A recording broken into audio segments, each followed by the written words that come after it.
वनपर्व भाग 42. इंद्र लोकागमन पर्व सुरू. वैशंपायन सांगतात की लोकपाल त्यांचा मान घेऊन निघून गेले. त्यानंतर एकंदरच जे काही घडलं त्याचा आढावा धनंजयाने घेण्यास सुरुवात केली. आता अर्जुन इंद्रांनी पाठवलेल्या रथाने स्वर्गाकडे निघाला होता.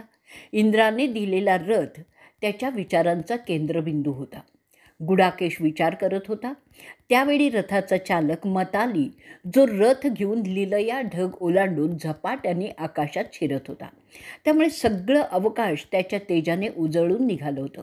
त्याच्या उडण्यामुळे ढगातून गडगडाट होत होता.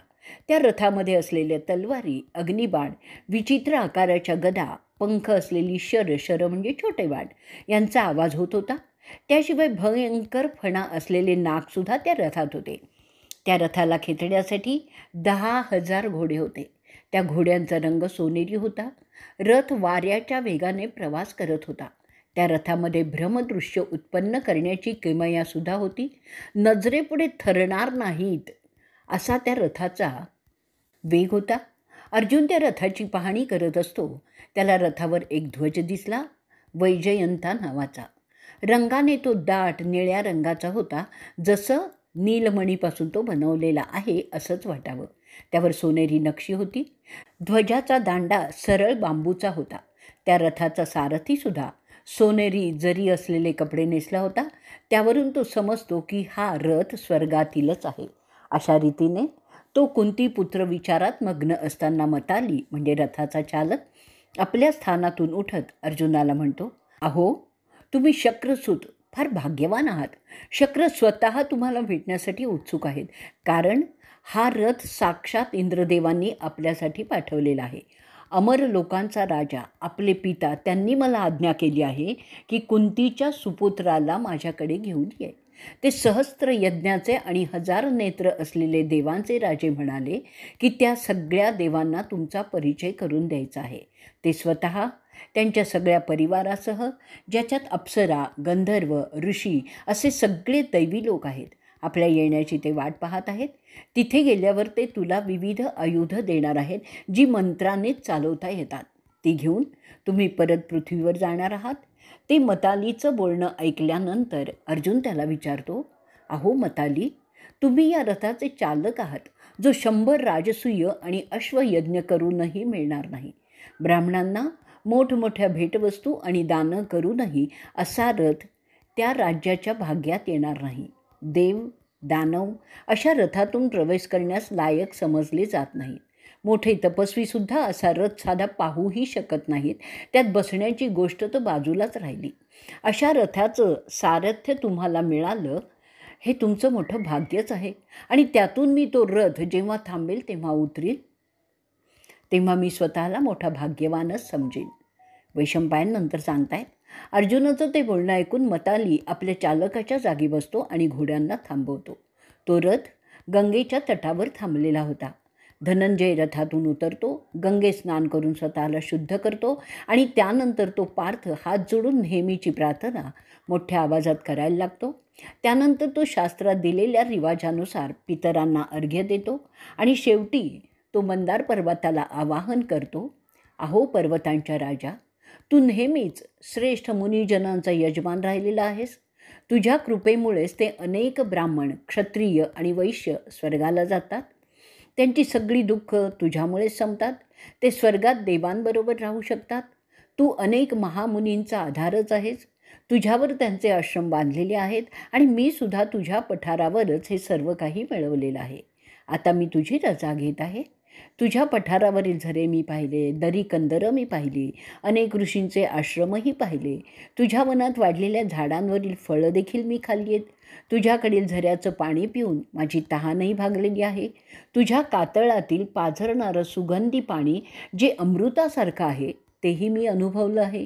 जसं लहान मूल त्याच्या पित्याच्या मांडीवर निसतं तसाच मी तुझ्या जमिनीवर झोपून दिवस काढलेले आहेत. अप्सरांच्या गाण्याने आणि वेदांच्या पठणाने जे वातावरण गुंजत आहे अशा तुझ्या पठारावर मी मजेत माझे दिवस काढलेले आहेत. आता मी या सगळ्या आठवणी घेऊन जात आहे. अशी प्रार्थना करून तो सूर्यासारखा तेजस्वी योद्धा इंद्राच्या रथात जाऊन बसतो. आणि त्यानंतर तो रथ पुन्हा आकाशात झेपावतो. जसा तो पंडुपुत्र स्वर्गाजवळ येतो तो मर्त्य लोकांना दिसेनासा होतो. आता तो स्वर्गवासी झालेला असतो. त्याला स्वर्गातील गोष्टी दिसायला लागतात. तिथे सूर्य आणि चंद्र नसतात. तिथे प्रकाशासाठी कुठल्याही अग्नीची आवश्यकता नव्हती, कारण तिथे एक अद्भुत मंदसा प्रकाश सर्वत्र जाणवत होता. तिथे कुठेही अंधार नव्हता. तो प्रकाश तिथे असलेल्या पुण्यवान रहिवाशांच्या पुण्याईचा होता. तिथे अजब प्रकारच्या रचना असलेले रथ ठिकठिकाणी उभे होते. आकाशात तिथे विविध तारका जसे दिवे ठेवलेले असावेत असे ठेवलेले दिसत होते. त्यांचा मंद प्रकाश अर्जुनला भावला आणि ते सगळे अतिशय प्रसन्न करणारच होतं. त्याला राजर्षी, महर्षी, अनेक महायोद्धे वावरत होते, ज्यांनी युद्धात वीरगती प्राप्त केली होती.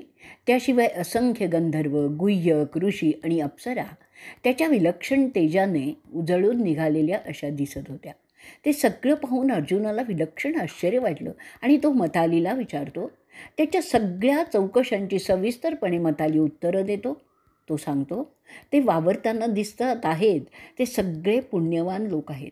इथे पृथ्वीवर पराक्रम गाजवणारे पुण्यवान लोक तुम्हाला पाहायला मिळतील. त्यातील कित्येक तुला माहितीसुद्धा असतील. असे पाहत ते अखेरीस इंद्राच्या वाड्याकडे येतात. तिथे प्रवेशद्वारावर ऐरावत इंद्राचं वाहन झुलत डुलत उभा होता. त्याला 4 मुठ्ठाले दात होते. कैलास पर्वतासारखा तो अवाढव्य वाटत होता. त्यानंतर एका वाळणावर ते सिद्धांच्या वस्तीत येतात. त्यानंतर ते त्या राजांच्या वस्तीत येतात जिथे महान राजे त्यांच्या पुण्यकर्मामुळेच असतात. असं जाता जाता शेवटी त्यांचा रथ अमरावतीकडे येतो. अमरावती स्वर्गाची राजधानी. अशा रीतीने वनपर्वातील इंद्रलोकागमन पर्वाचा 42वा भाग इथे संपला. वनपर्व भाग 43वा. इंद्रलोकागमन पर्व पुढे चालू. वैशंपायन पुढे सांगतात की अर्जुन अमरावती पाहतो. त्याला आनंद होतो, कारण ती असतेच तशी. तिच्यात सिद्ध आणि चरण यांची वस्ती असते. तिच्या सजावटीत विविध पवित्र वृक्ष लावलेले होते. त्यात अनेक सुंदर फुलं देणाऱ्या वेली आणि इतर झाडं होती. तिथे नंदनवन नावाचं उद्यान होतं, जिथे स्वर्गातील अप्सरा वेळ घालवण्यासाठी जात असतात. त्या उद्यानात सुगंधी फुलांच्यावरून वाहणाऱ्या झुळकीमुळे संपूर्ण परिसर सुगंधमय झालेला असतो. जणू काय ते त्यांचं स्वागतच करत आहे. तो सगळा परिसरच असा होता की तिथे फक्त आध्यात्मिकदृष्ट्या उच्च स्थितीत गेलेलेच जाऊ शकत होते. तो परिसर फक्त पवित्र लोकांसाठीच होता. त्याचप्रमाणे जे तत्वासाठी लढले आणि वीरगतीने मेले त्यांच्यासाठी होता. ह्या परिसरावर वावरणं आणि ते पाहणं फक्त त्या लोकांना शक्य असतं ज्यांनी योग्य प्रकारे यज्ञविधी संपन्न केलेले आहेत आणि जे सत्वशील आणि व्रतस्थ जीवन जगलेले होते. ज्यांना वेद माहिती नाहीत, ज्यांना पवित्र जलात त्यांनी कधीही स्नान केलेलं नाही आहे, ज्यांनी दानं आणि भेटी ब्राह्मणांना दिल्या नाहीत, ज्यांनी इतरांना चांगलं कार्य करण्यास मदत केली नाही किंवा तशा कामात विघ्न केली, जे सत्वशील नाहीत, जे व्रतस्थता पाळत नाहीत, जे देवांचा उपमर्द करतात, जे देवांना प्रसाद म्हणून न देता स्वतःच मांस खातात. मांसाहार करताना ते मांस प्रथम देवांना प्रसाद म्हणून देऊन मग तो प्रसाद समजून ते मांस खाण्याचा प्रघात होता. वस्तुतः सगळेच खाद्य प्रथम देवांना अर्पून मग त्यांचा प्रसाद समजून खावं असा परिपाठ असतो. अशा नयनरम्य उद्यानात तो पंडुपुत्र फिरत होता. त्यानंतर तो इंद्राच्या नगरीत प्रवेश करतो. त्या वाड्याच्या बाहेर असंख्य दैवी रथ तयारीत उभे होते. त्याशिवाय असंख्य तसलेच रथ ये जाही करत होते. तिथे मंद झुळकी वातावरणात होत्या. त्यांच्यामुळे विलक्षण सुख देणारे सुगंध सर्वत्र पसरत होता. तिथे त्याचं स्वागत अप्रतिम सौंदर्य असलेल्या अप्सरांनी आणि गंधर्वांनी केलं. त्यांच्या सोबतीला सिद्ध आणि ऋषीही होते. मोठ्या आनंदाने अर्जुनाचे तिथे त्या सगळ्यांनी अभिनंदन केलं.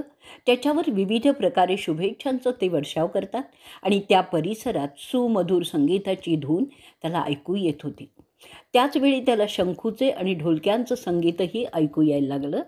त्यानंतर इंद्राच्या आदेशानुसार तो सुरविथी नावाच्या चमचमणाऱ्या तारकांच्या मार्गाने पुढे चालू लागतो. तिथे त्याला अनेक साध्य, विवस्वात, मरुत, अश्विनद्वय, वसु, रुद्र, तेजस्वी ब्रह्मर्षी, त्याशिवाय अनेक राजर्षी भेटतात. त्यात राजा दिलीप सर्वात पुढे होता. त्याच्या मागे तुंबरू आणि नारद होते. त्यांच्या मागे ते प्रसिद्ध गंधर्व होते, ज्यांना हह आणि हुहू अशा नावाने ओळखतात. त्यांना भेटल्यानंतर तो त्या सर्वांना अभिवादन करतो.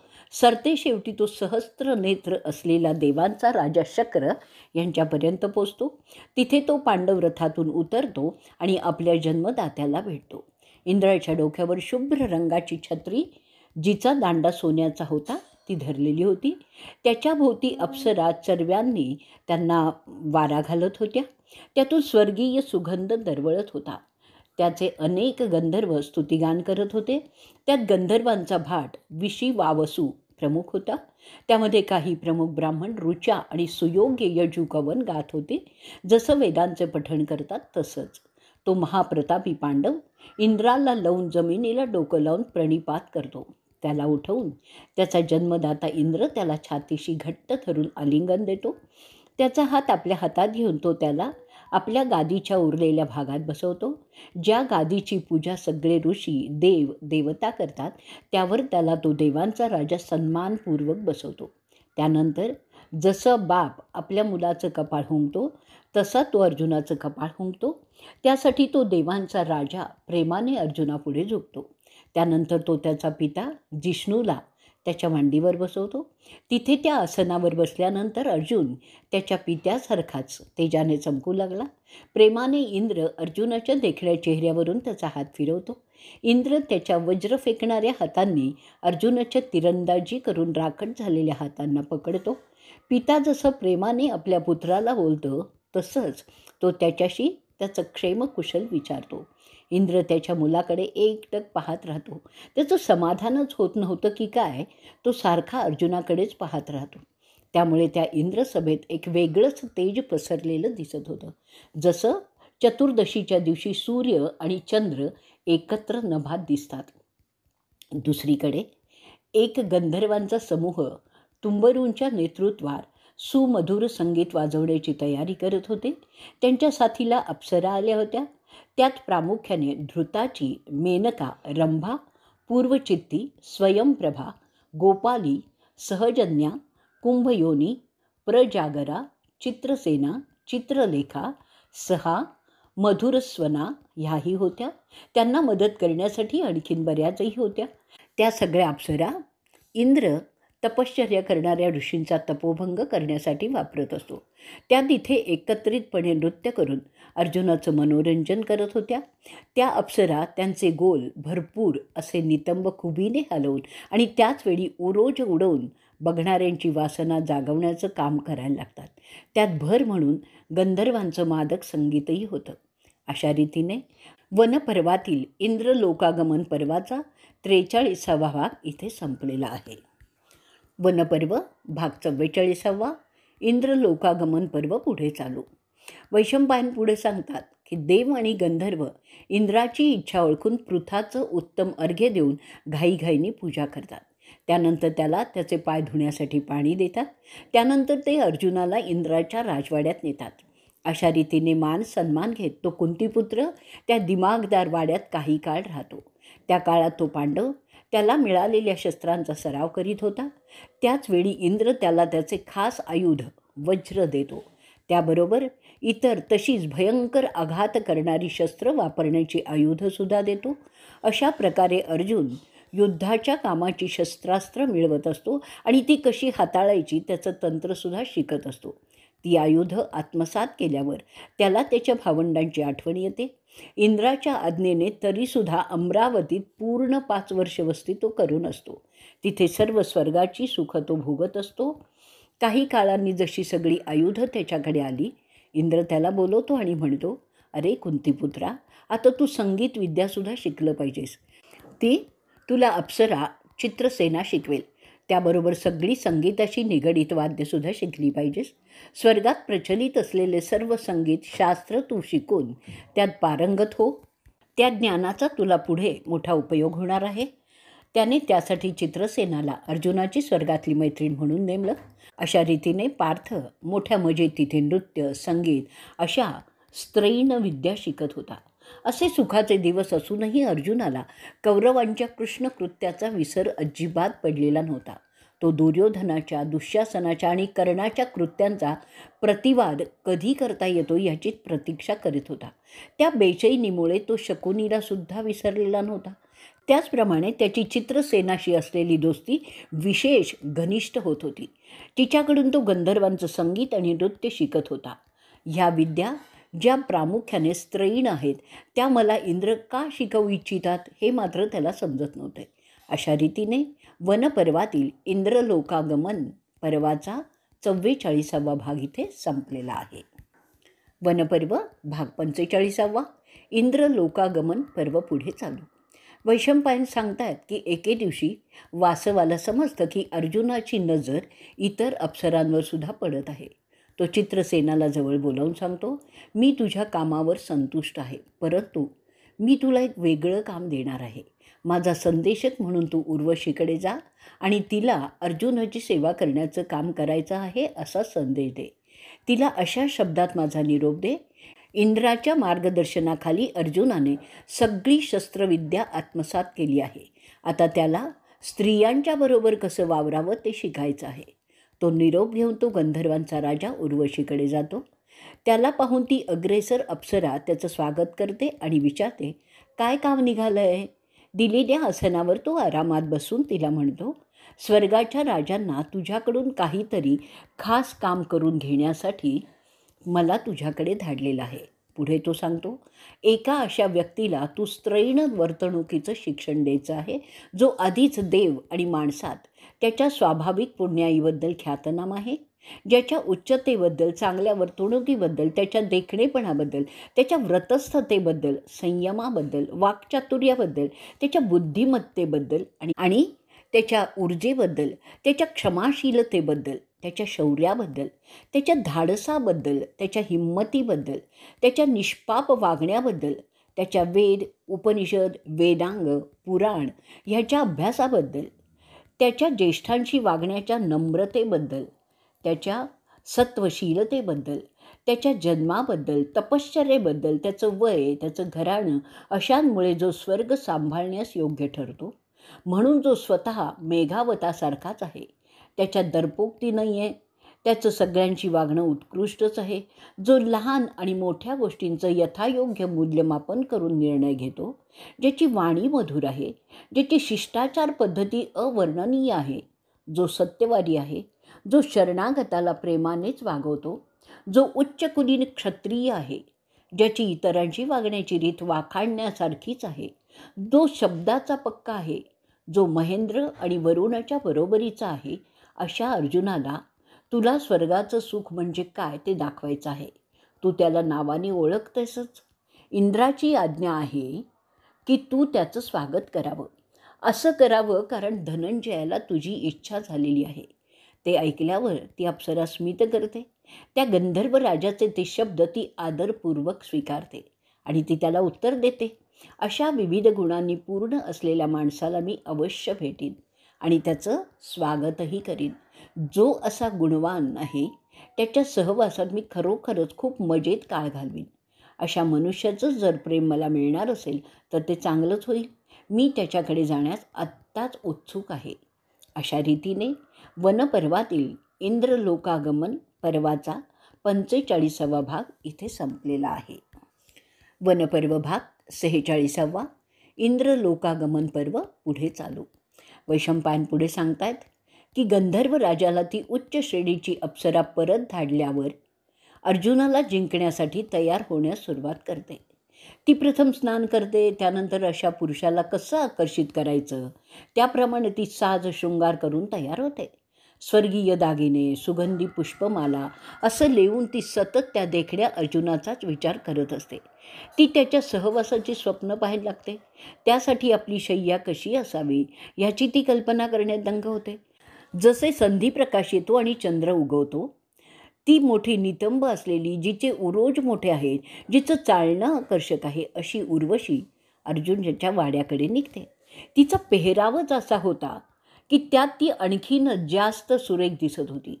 तिच्या चेहऱ्यावरील हावभाव, भुवयांची हालचाल, चालण्याची तऱ्हा, देहावर घातलेले पुष्पहार, तिची बोलण्याची मधुर वाणी, ती चालताना हलकेच उडणारे स्तन, मादकपणे हलणारे नितंब, तिच्या चालण्याच्या पद्धतीने आकर्षकपणे हेलकावे घेणारे लांब परंतु कुरळे आणि काळभोर केस, हे सगळं कोणालाही अडकवण्यासाठी पुरेसंच होतं.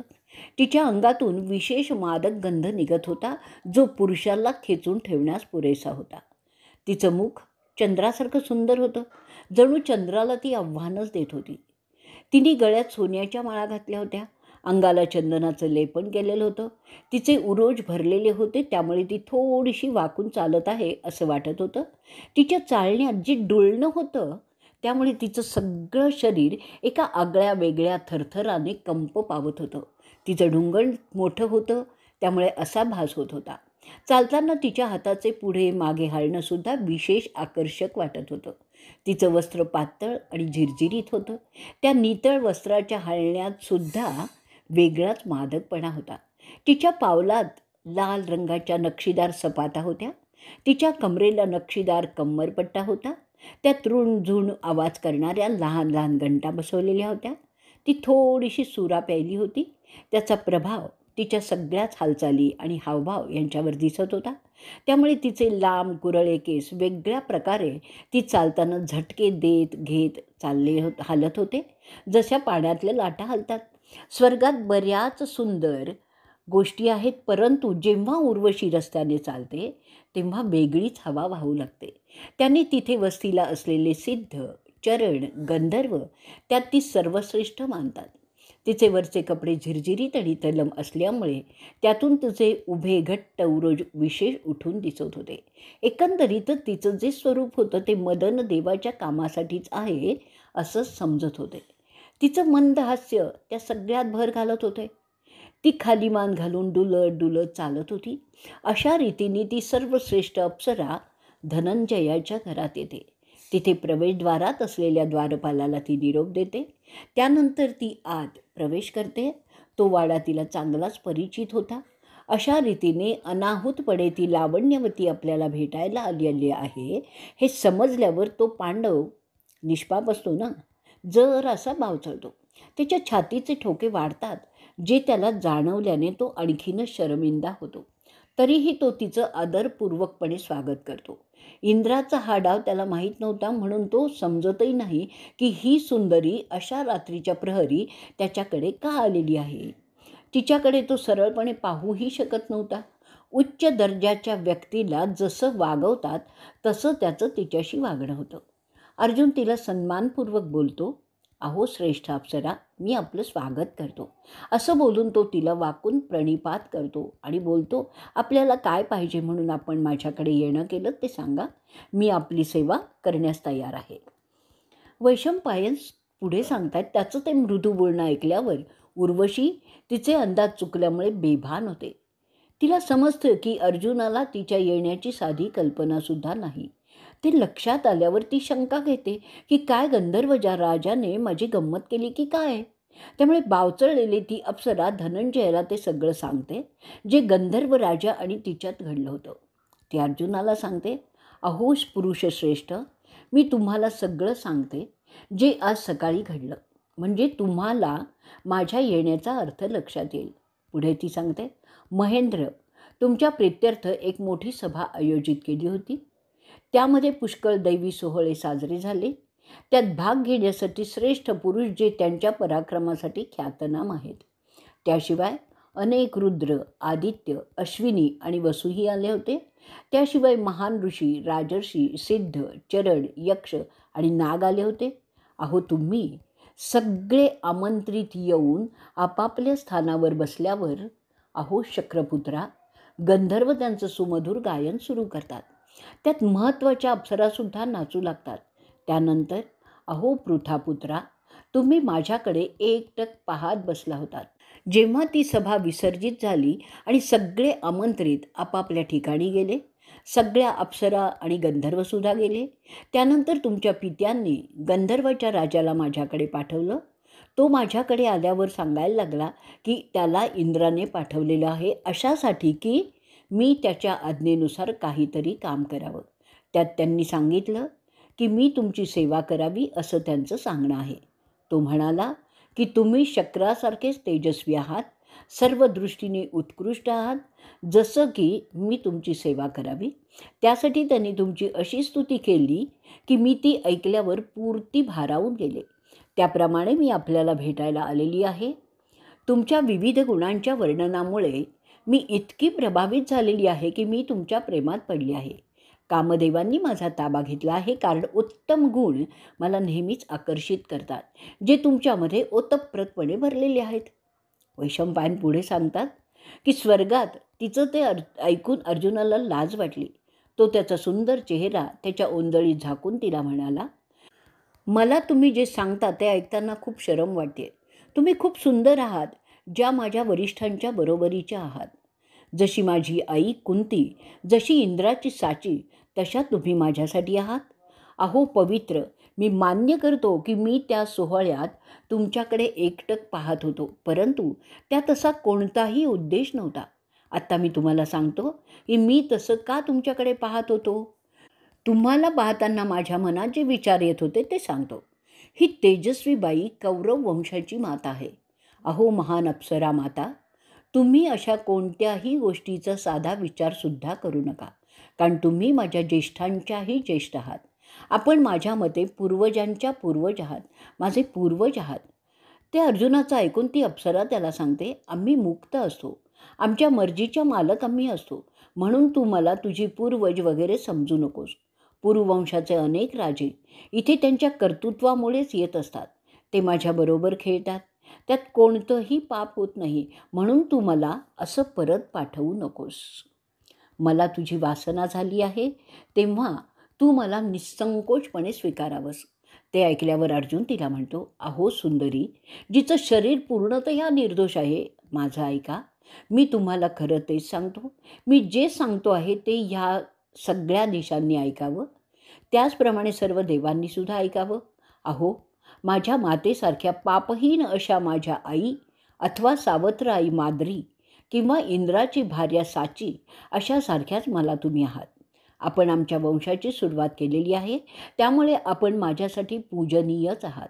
म्हणून माझ्याकडून कोणतीही वासनिक अपेक्षा कृपया करू नका.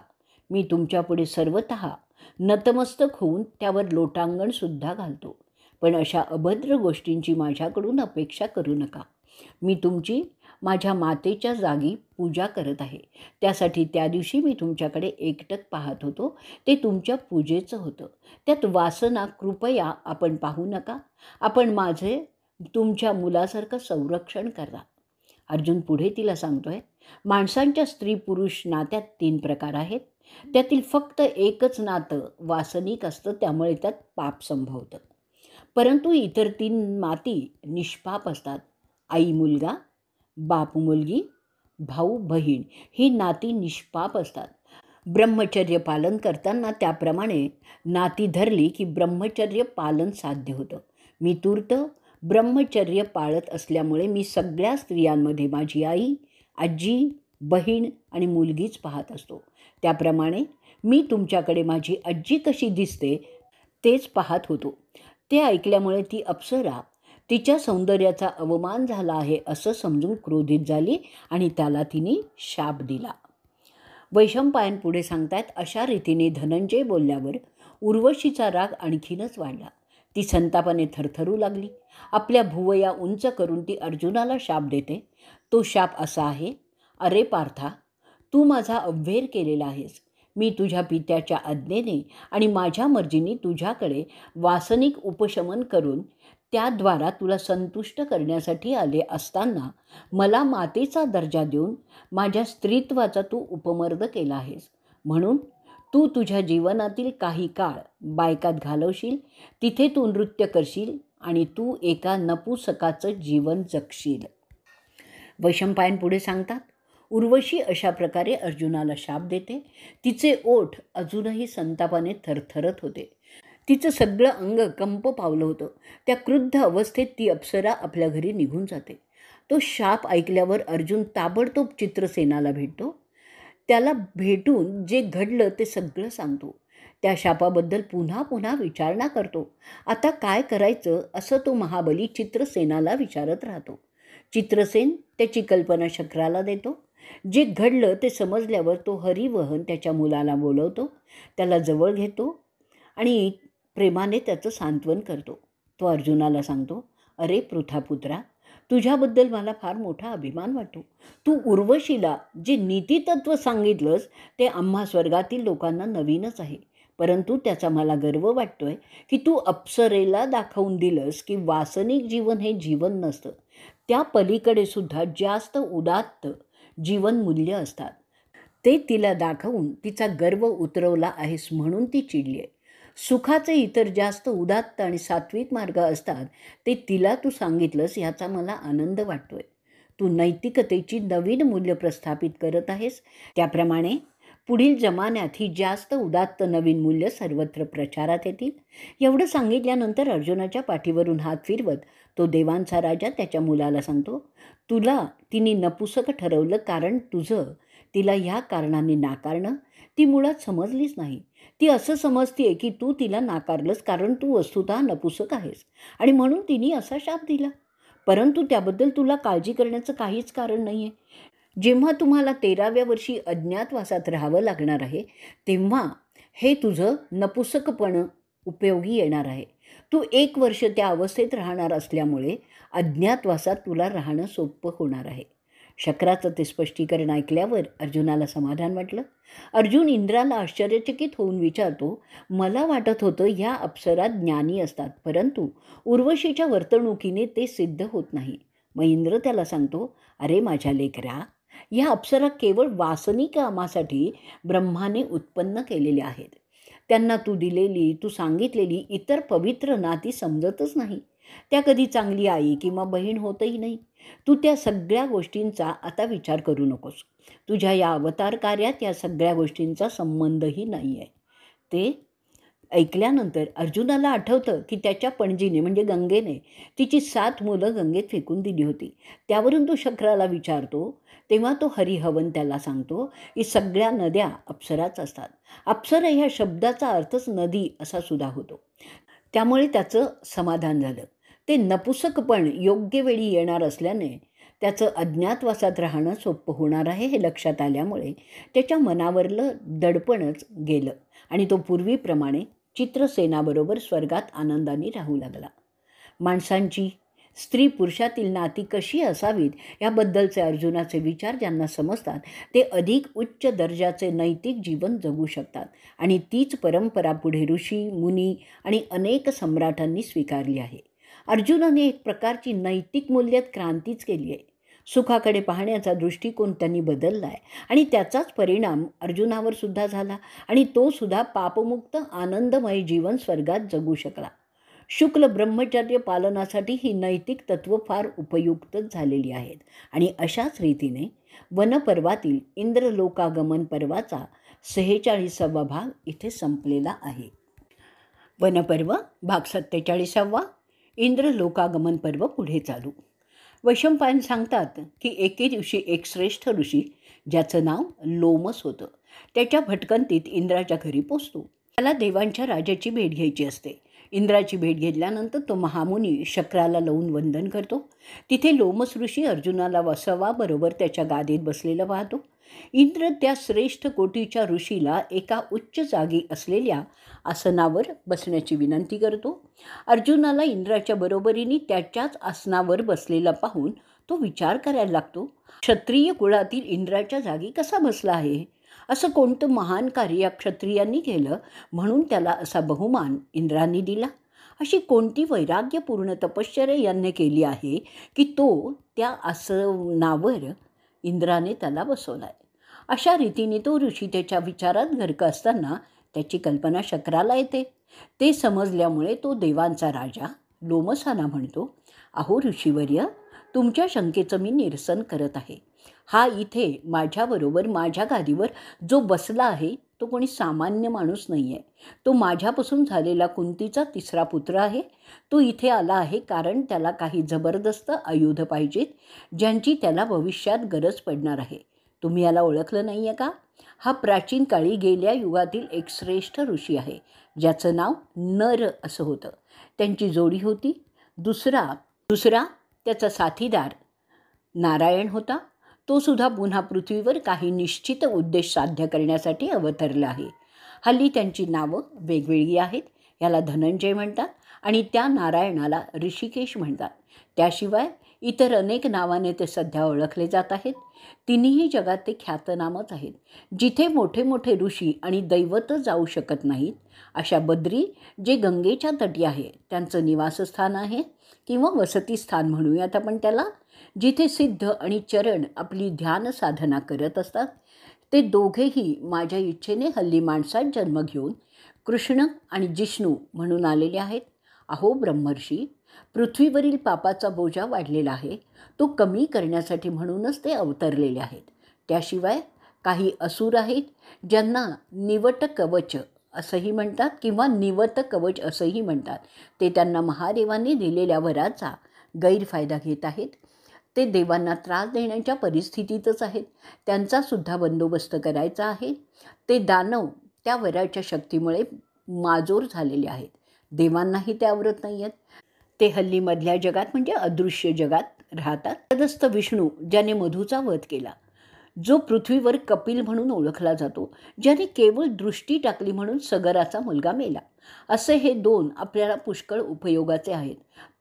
पाप पृथ्वीवर एवढं जास्त झालेलं आहे की तिचं पोट बिघडलं असावं असं तिच्यातून आवाज होत आहेत.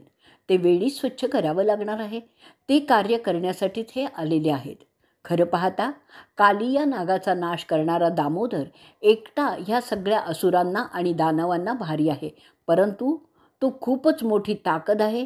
जर काही चूक झाली तर त्याच्या अमर्याद शक्तीमुळे सगळं विश्व नष्ट होण्याचा धोका आहे. म्हणून त्याला राखीव ठेवून आम्ही या नराला ते काम करण्यासाठी पाठवणार आहोत. त्या कामात उपयोगी येणाऱ्या आयुधांचा सराव करण्यासाठी हा नर, अर्थातच अर्जुन, इथे वस्तीला आलेला आहे माझ्याकडे. सगळ्या देवांना त्याचा परिचय व्हावा म्हणून तो ह्या सभेत माझ्याबरोबर माझ्या आसनावर मी बसवलेला आहे. इथलं काम उरकल्यानंतर तो नर ऋषी माणसाच्या जगात जाईल. एवढं बोलल्यानंतर इंद्र लोमसाला विनंती करतात की त्यांनी पृथ्वीवर जाऊन पांडवांची भेट घ्यावी आणि त्यांना माझा निरोप द्यावा की इथलं कार्य उरकल्यानंतर त्यांचा भाऊ अर्जुन त्यांच्याकडे परत येणार आहे. तरी काहीही काळजी करू नका. पृथ्वीवरच्या महायुद्धात भीष्म आणि द्रोण अशांना भिडण्यासाठी सुद्धा अर्जुनाला त्या आयुधांची गरज लागणार आहे. पुढे शक्र त्याला म्हणतो, तिथे जाऊन तुम्ही अहो लोमस माझा निरोप युधिष्ठिराला द्या की त्याचा भाऊ स्वर्गात मजेत आहे. तो तिथे सगळ्या आयुधांचा सराव करीत आहे. त्याशिवाय तो नृत्य आणि संगीत अप्सरा आणि गंधर्वांच्याकडून शिकत आहे, जे त्यांना त्यांच्या अज्ञातवासाच्या काळी उपयोगी येणार आहे. सध्या तो युधिष्ठिर आणि त्याची इतर 3 भावंडं कम्यक वनात राहत आहे. त्याशिवाय तुम्ही त्यांना हेही सांगा की त्या पांडवांनी पृथ्वीवरील विविध श्रेष्ठ तीर्थक्षेत्रांची यात्रा करावी, नद्यात अभ्यंग स्नान करावीत, त्यामुळे त्यांचं पापक्षालन होईल. अशा गोष्टी केल्यामुळे मनाला शांतीही मिळेल आणि भविष्यात येणाऱ्या प्रसंगांना ते मोठ्या ताकदीने तोंड देऊ शकतील. पापक्षालन झाल्यामुळे ते त्यांचे मिळणारे राज्य सुखाने भोगू शकतील.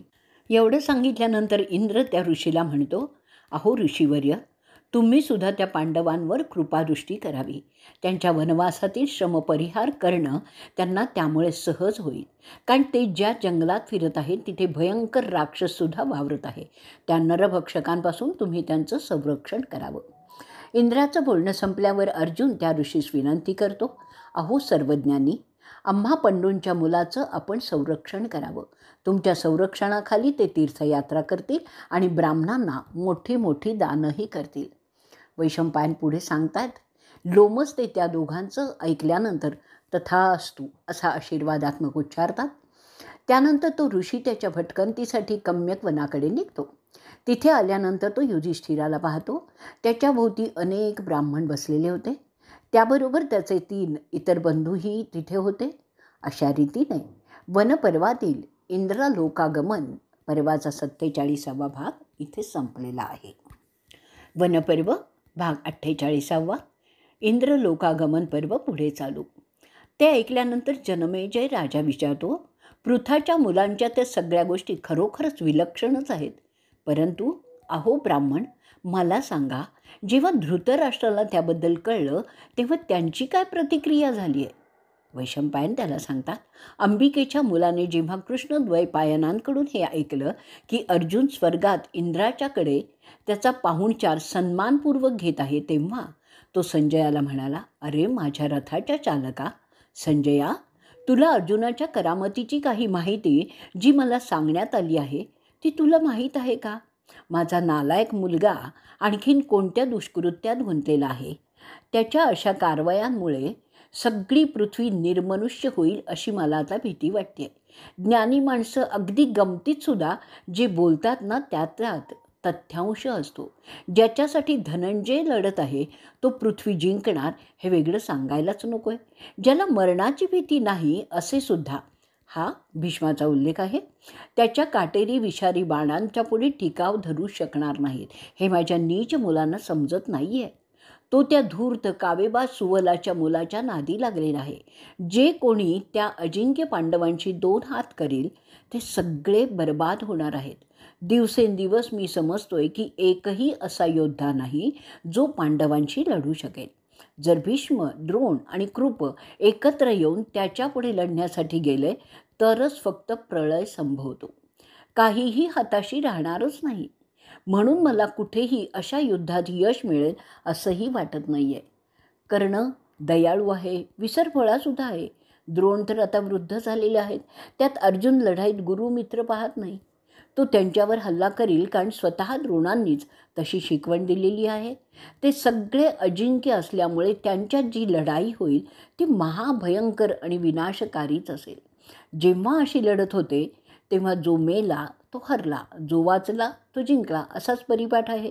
याचाच अर्थ सर्वनाश कौरवांचा निश्चित होणार असं विधिलिखितच आहे असं मला वाटतंय. परंतु अर्जुनाचा आणि इतर पांडवांचा मृत्यू होणार नाही, कारण तसा वर कुंतीला साक्षात व्यासांनीच दिला आहे. म्हणजे काय ते तू समजतोयस ना? मला सांग संजया, तुला काय वाटतं ह्यात की त्या पांडवांचा राग कसा कमी करता येईल? त्या अर्जुनाने खांडव वनात अग्निदेवतेला संतुष्ट केलं. त्याशिवायच राजसूय यज्ञाच्या निमित्ताने त्याने जगातील सगळ्या योद्ध्यांचाही पराजय केला होता. अशांच्या पुढे कोण टिकाव धरू शकणार? तुला माहीत आहे का, वीज पर्वतावर कोसळली तर त्या पर्वताचा थोडासा भाग जळून जातो, पण जेव्हा अर्जुन त्याचं अस्त्र फेकतो तेव्हा काहीच शिल्लक राहत नाही. त्याच्या बाणांमुळे माझी मुलं करपून जाणार आहेत हे मी समजू शकतो आणि त्या विचारांनी माझं आता हृदय धडधडत आहे. मला असं वाटतं की कौरवांची सेना अर्जुनाच्या रथाच्या गडगडाटाने आधीच मरून पडलेली आहे. विधात्रीने अर्जुनाला जन्माला घातला आहे ते सगळ्यांना नष्ट करण्यासाठीच. त्याच्या बाणांपुढे कोणाचाही टिकाव लागणार आहे का? अशा रीतीने वनपर्वातील इंद्रलोकागमन पर्वाचा 48वा भाग संपलेला आहे. वनपर्व भाग 39वा इंद्रलोकागमन पर्व पुढे चालू. ते धृतराष्ट्राचं हताश होऊन काढलेले उद्गार ऐकल्यावर सारथी संजय त्या राजाला म्हणतो, आपण जे आपल्या पुत्राबद्दल बोलतायत ते मला पटतंय. आपण आता जे काही बोलत आहात ते सगळं मला वाटतं खरंच होणार. जेव्हा त्यांच्या बायकोची भरसभेत विनाकारण अवहेलना झाली तेव्हापासून ते कौरवांच्या राग धरूनच आहेत आणि ते साहजिकच आहे. का त्यांनी त्या निरपराध कुलीन स्त्रीची विटंबना केली हो? त्या दुःशासनाचं आणि कर्णाचं अपमानकारक बोलणं त्या आगीत तेल ओतण्यासारखंच होतं. मला वाटतं ते महाबली पांडव कौरवांना कधीही माफ करणार नाहीत. अहो धनी, मी तर ऐकतो आहे की अर्जुनाने देवांना बांधून घेतलं आहे आणि देवाधिदेव स्थानूची त्यावर कृपा झाली आहे. साक्षात कपार्डिन म्हणजे महादेव अर्जुनाची परीक्षा घेत होते आणि त्यात पार्थ त्यांच्या मर्जीत उतरलेला आहे असं सांगतात. महादेव किराटाच्या रूपात पार्थाशी लढतात. त्यात पार्थ जरी हरला तरी त्याने जी झुंज दिली त्यामुळे ते त्याच्यावर प्रसन्न झाले आणि त्याला अशी आयुधं दिलेली आहेत की त्यांच्या मदतीने तो भीष्म आणि द्रोण यांनासुद्धा हरवू शकेल. त्यांना सर्व लोकपालांनी त्यांची खास शस्त्रास्त्र दिलेली आहेत. सध्या तो त्यांचा सराव प्रत्यक्ष स्वर्गात राहूनच करत आहे. तो इंद्राच्या घरात त्याचा खास पाहुणा म्हणून राहत आहे. हे सगळं ज्याला शक्य होतं आहे त्याच्याशी लढणं म्हणजे निश्चितच पराजय आणि मृत्यूला आमंत्रण देण्यासारखं आहे. अशा पांडवांच्या पत्नीला अपमानित करून तुमच्या मुलांनी आपला भयंकर मृत्यू ओढवून घेतलेला आहे. मला नाही वाटत त्यातून तुमची सुटका होईल. तुमचा मुलगा द्रौपदीला त्याची मांडी दाखवतो हे कोणत्याही कुलीन क्षत्रियाचं लक्षणच नाही आहे. त्यानंतर भीमाने त्याला ठार मारण्याचं आणि त्याची मांडी फोडण्याचं आव्हान दिलेलं आहे. हे सगळं कशाचं लक्षण समजायचं? असं सांगतात की ते स्वतः देवाचे अंशावतार आहेत. त्यांना साधारण माणसासारखा मृत्यू येणारच नाही. सगळे पांडव अग्रगण्य लढवय्ये आहेत. त्यांच्या सामर्थ्याची तुलना कोणत्याही कुवतीशी करताच येणार नाही. त्याचं युद्धकलेतलं ज्ञान अतुलनीय आहे. ते देवांनासुद्धा हरणार नाहीत. तर मग तुमचे कौरव काय त्यांच्याशी लढणार आहेत? पांडवांनी जाहीर केलेले आहे की ते तुमची सगळी मुलं ठार मारणार आहेत. ते संजयाचं ऐकल्यानंतर धृतराष्ट्र त्याला विचारतो, ती चूक कर्णाने केली होती. त्यात कृष्णाला सभेत बोलवण्याचं काय कारण होतं? मी पंडूंच्या मुलाचा द्वेष करत नाही आहे. माझी मुलं आणि त्याचे मित्र वाममार्गाने जात आहेत. त्यांना कोण आणि कसं वाचवणार?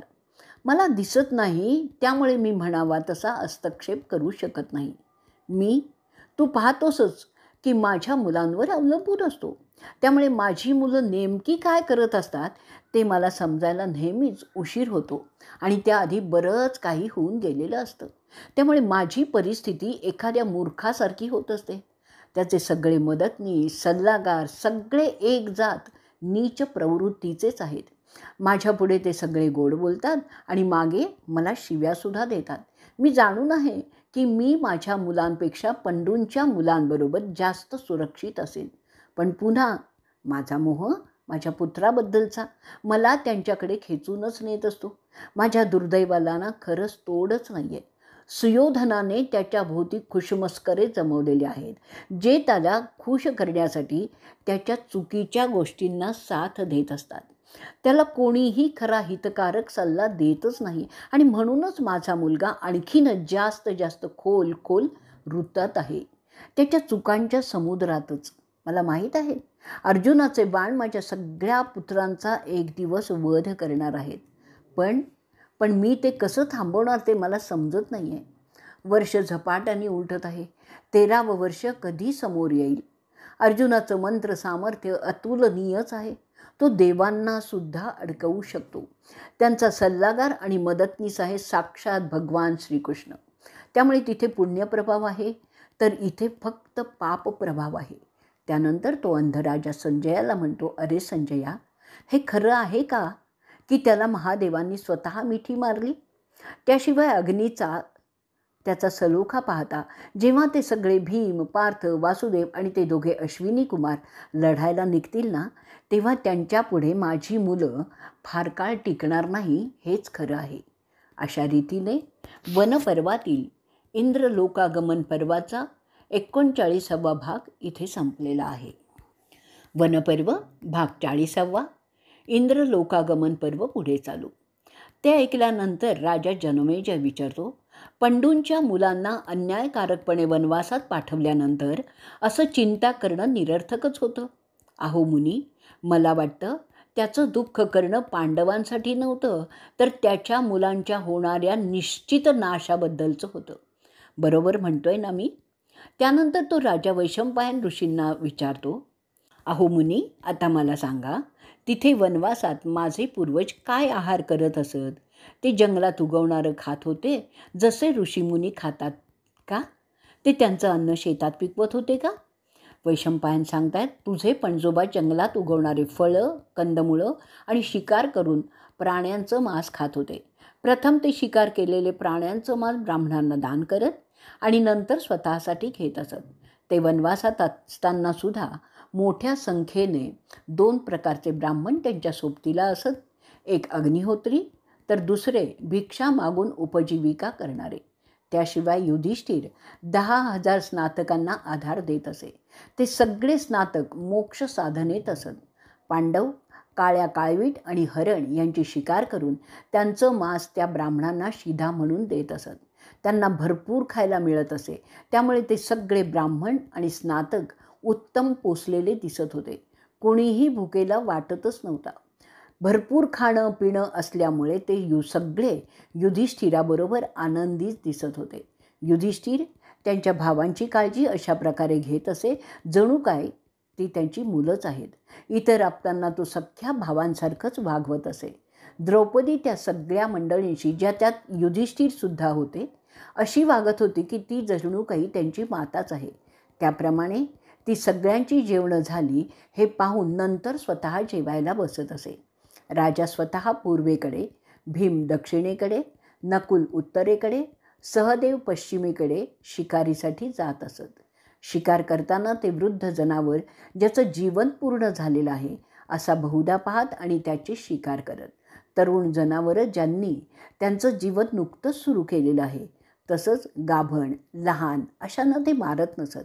अशा रीतीने ते पांडव 5 वर्ष त्या वनात, ज्याचं नाव कम्यक होतं, तिथे राहिलेले होते. आणि त्यांना सरतेशेवटी विशेष करून द्रौपदीला अर्जुनाची फार आठवण यायला लागली होती. शिकारीचा समय सोडता इतर काळ ते अभ्यास आणि शस्त्रविद्या सराव ह्यात घालवत असत. त्याशिवाय यज्ञ आणि इतर प्रकारच्या पूजा ते नित्य नेमाने करत असत. अशा रीतीने वनपर्वातील इंद्रलोकागमन पर्वाचा 40वा भाग इथे संपलेला आहे. वनपर्व भाग 41वा इंद्रलोकागमन पर्व इथे संपलेला आहे. वैशंपायन सांगतात, धृतराष्ट्राला पांडवांची इत्थंभूत माहिती त्याच्या हेरांकडून येत असे. जसं त्याला समजलं की पांडव पुढील लढाईची तयारी करत आहेत, त्यात अर्जुनाची प्रगती समजत गेल्यामुळे त्याची विवंचना दिवसेंदिवस वाढत होती. प्रथम त्याला वाटलं होतं की अशा धक्क्याने ते खचून जातील, परंतु प्रत्यक्षात जे होत होतं ते त्याच्यापेक्षाही विपरीत होतं. अशा परिस्थितीत तो सम्राट धृतराष्ट्र कष्टी मनाने त्याचा सारथी, जो त्याचा सर्व वेळ सोबतीसाठी होता, त्याला विचारतो की अरे माझ्या सारथ्या, तू जे मला सांगितलं आहेस आणि जे मला दुसरीकडून समजत आहे त्यामुळे माझी झोप क्षणभरसुद्धा होत नाही. अरे मी सतत बेचैनच असतो. दिवस असू देत किंवा रात्र असू देत, मला आराम असा मिळतच नाही आहे. सतत मी माझ्या मुलांच्या भवितव्यासाठी चिंतितच असतो. एका बाजूला मी असहाय्य आहे कारण मी माझ्या मुलांच्या दुष्ट कारवाया थांबवू शकत नाही, तर दुसऱ्या बाजूला पंडूंच्या मुलांची प्रगती ऐकून माझे कान विटून गेले आहेत. माझी मुलं द्यूतासारख्या खोट्या साधनाच्या मस्तीत वावरत आहेत आणि त्याच्या थिट्या शौर्याच्या गप्पाही मारत आहेत. पांडवांच्या गरुड झेपा समजून घेणं ते कमीच पडत आहेत. धैर्य, मर्यादा, बुद्धिमत्ता, धाडस आणि दूरदृष्टी यात पांडवांच्या पुढे ते यत्किंचित आहेत हे अजून त्यांच्या लक्षात आलेलं नाही आहे. पांडवातील मोठे सोडून जे दोघे लहान आहेत ना, नकुल आणि सहदेव, जे अश्विनी कुमाराचे अंशावतार आहे, त्यांच्या पुढेसुद्धा माझी मुलं जास्त काळ टिकाव धरू शकणार नाहीत. शस्त्रांचं ज्ञान त्यांचं माझ्या मुलांपेक्षा कितीतरी जास्त आहे. जर युद्ध झालं तर ते दोघे कौरवांच्या सेनेचा फडशाच पाडतील. त्यांच्या पत्नीचा जो अपमान झाला आहे त्याच्या बदल्यात ते असे लढतील की माझं सैन्य त्यांच्या माऱ्यापुढे फार काळ तग धरू शकणार नाही. त्यांच्याबरोबर वृष्णी, पांचाल, अंधक, भोज असे त्यांच्या बाजूचे लढवय्ये येणार आहेत. ते सगळे द्रौपदीच्या अपमानाचा जाब आपल्याला विचारणार आहेत त्या लढाईत. परंतु माझ्या मुलांना त्याची फिकीरच दिसत नाही आहे. ते त्यांना मिळालेल्या एवढ्या मोठ्या राज्याचा मजेत भोग घेण्यात गुंतलेले आहेत. त्यामुळे जेव्हा युद्ध होईल तेव्हा माझ्या लोकांना ते पांडव उभे चिरून काढतील ह्याचा साधारणसुद्धा अंदाज माझ्या मुलांना नाही आहे. ह्याचं मला दुःख होत आहे. त्या युद्धात कृष्णाबरोबर त्याचा बलाढ्य भाऊ बलराम जर सामील झाला तर आणखीनच संहार होईल माझ्या सैन्याचा. भीमाची ती लोखंडी गदा कशी फिरत असेल त्याच्या नुसत्या कल्पनेने माझ्या हृदयाचे ठोके थांबतायत. आणि त्याशिवाय अर्जुनाच्या गांडीवाचा टणात्कार मला जाणवतोय आणि त्यामुळेच माझा थरकाप होत आहे.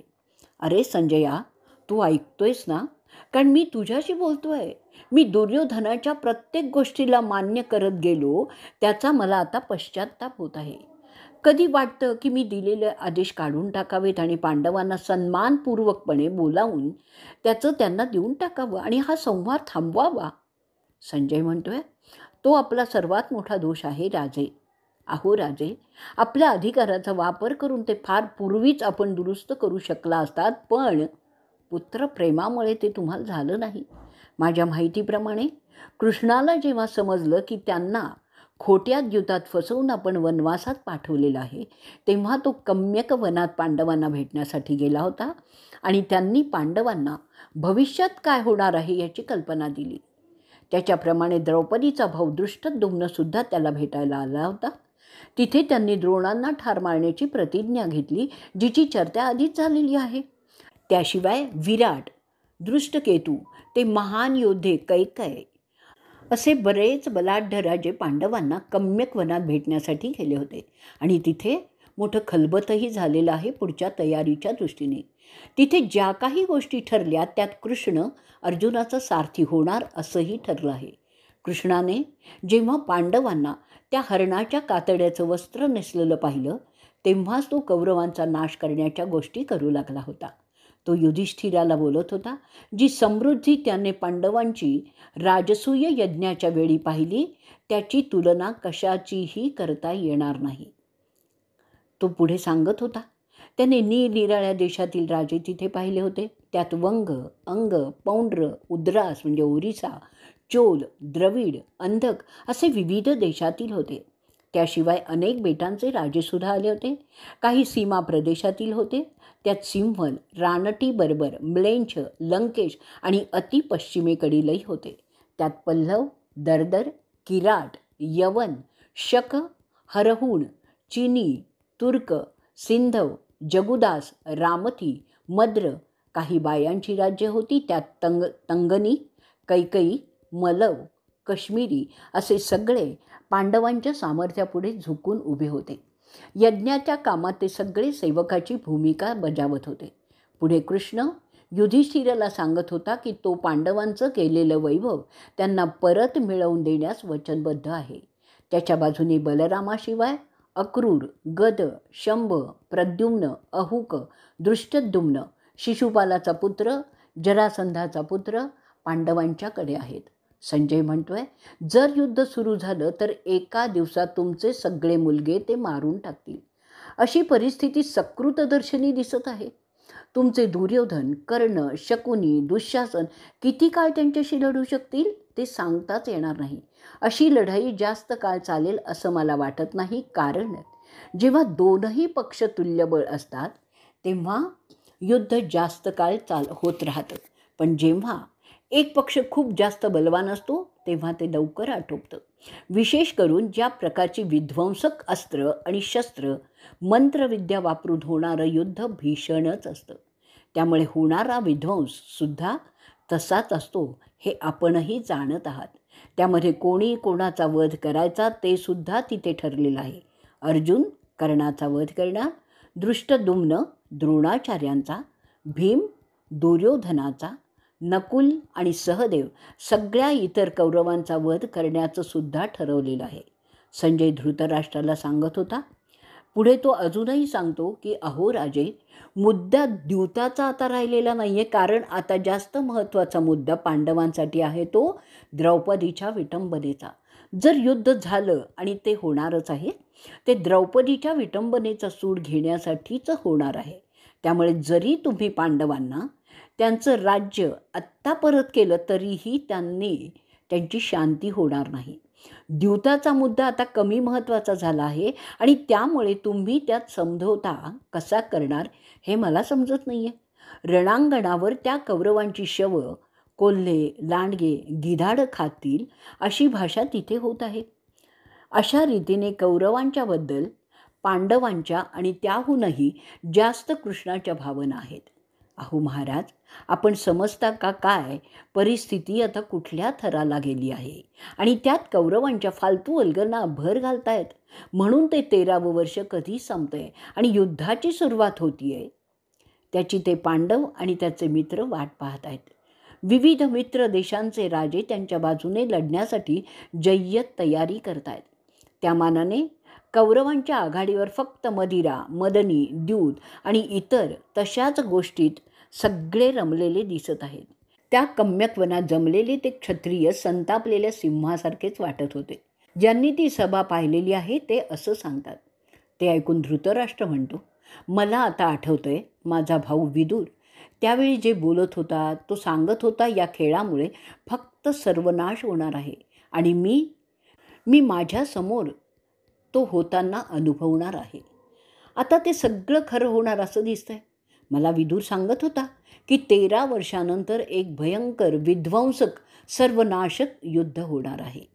अशा रीतीने वनपर्वातील इंद्रलोकागमन पर्वाचा 41वा भाग संपलेला आहे आणि ह्याचबरोबर इंद्रलोकगमन पर्वही इथे संपलेला आहे.